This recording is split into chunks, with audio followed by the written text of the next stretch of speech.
BPUPK itu apa sih? BPUPK itu Badan Pendidik Usaha Persiapan Kemerdekaan. Tapi awal kebentukan BPUPK itu gimana ya? Nah, awalnya itu BPUPK terbentuk dengan kedatangan Jepang ke Indonesia pada tahun 1942.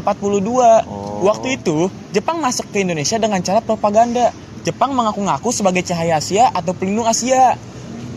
Nah, tapi BPUPK itu gunanya buat apa sih? BPUPK itu gunanya untuk menyusun dan menyelidiki hal-hal penting untuk persiapan kemerdekaan Indonesia, Rel. Nah, tapi BPUPK itu dibentuknya tahun berapa sih?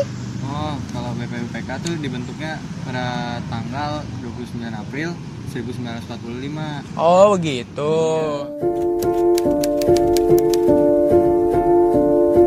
Rumusan awal Pancasila pada 1 Juni 1945 dalam sidang BPUPK, Soekarno mengusulkan konsep Pancasila sebagai dasar negara yang terdiri dari 5 prinsip: kebangsaan, internasionalisme atau peri kemanusiaan, demokrasi, kesejahteraan sosial, dan keutuhan yang berkebudayaan. Usul ini kemudian menjadi dasar pembentukan Piagam Jakarta.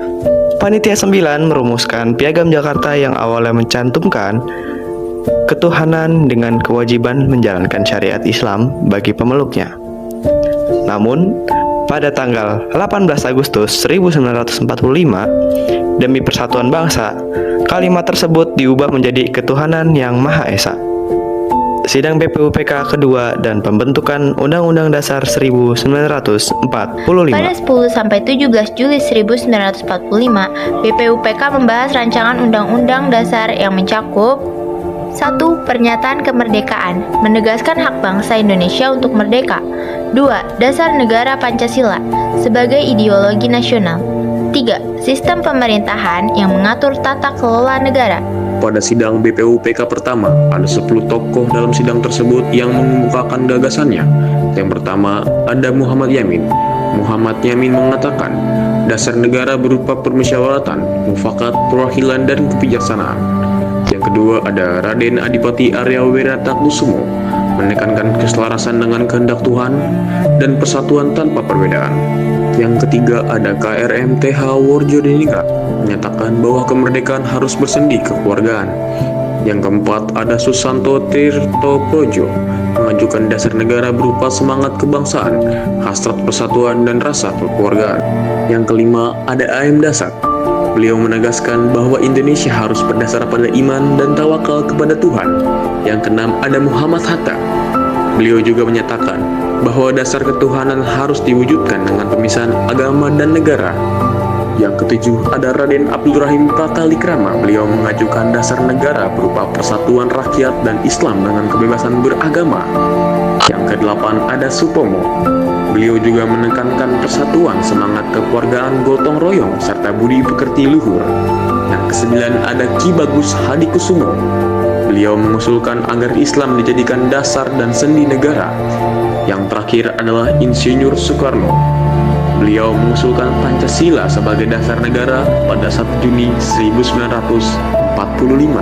Telah melewati banyak peristiwa.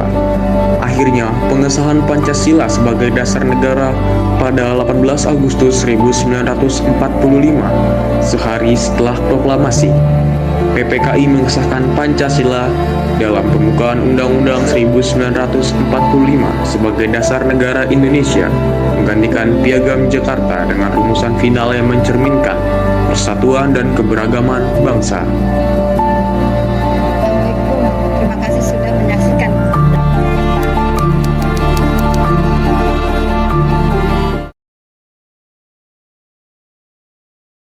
Dari pembuatan video adalah kalian tanpa menjelaskan kayaknya sudah tahu apa maksud yang disampaikan gitu.